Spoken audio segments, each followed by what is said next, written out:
Welcome back, everybody, to this special edition of Squawk Box. We've been talking all morning long with Warren Buffett of Omaha, Nebraska, since we are live in Omaha today. And Warren, we've covered a range of topics, but there has been an awful lot of people who are interested in the trip you made this week. On Monday, you headed up with Bill Gates, and you got to take a look at the tar sands. What happened? Well, what happened was Bill and I talked some months ago about just how interesting the whole thing was from a geology standpoint, and from the standpoint that that represents one of the few big upcoming sources of more oil production in the world. There are very few, and we both thought we'd understand it a little bit better if we went and looked at it than simply by reading about it. So on Monday, 6 of us, Bill and a few other fellows, the Kiewit Company arranged it there. They've done a lot of construction up there.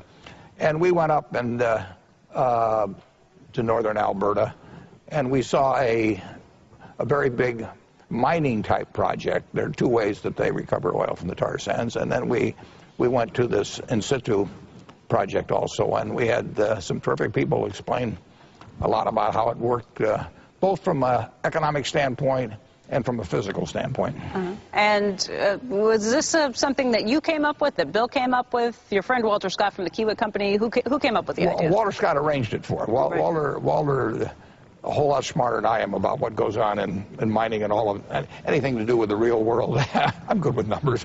And so he arranged the trip for us. But it was something that Bill and I cooked up. It was a couple of months ago when we were talking about the tar sands. We said, why don't we go up and take a look? And so we found a date when 6 of us could do it. Walter arranged the trip. We had some wonderful people up there in Alberta at both projects that explained how the things really work, the costs involved, and they just couldn't have been more helpful. Okay, so having seen that, there's already been a lot of people who've been speculating that you must be interested in investing in this arena. Are you?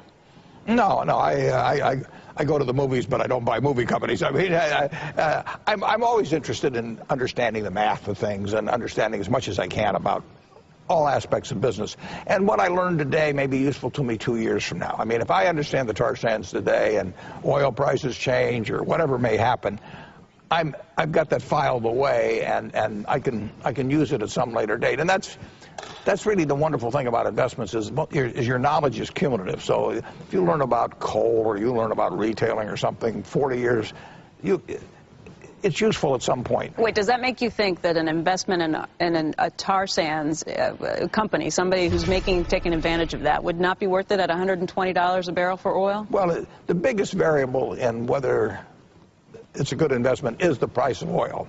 Now, it's important to know how much they can get out and what their costs are going to be and what the capital costs. All of that is important, and that fits into it. But you still have to figure out what your own feeling is about what oil is going to be selling for 3 years from now or 5 years from now. Because you could be the world's greatest mining engineer, but if you were wrong about the price of oil in a big way, it would negate all that knowledge. So I can tell you that if you had $120 oil from now till 50 years from now, that the tar sands would work out very well. But I don't know the answer to that, and I may form an opinion at some point, and I'm prepared to form that opinion now. But you are not actively looking right now to invest in any of these companies? Do I have a buy order this morning? The answer is no. Okay.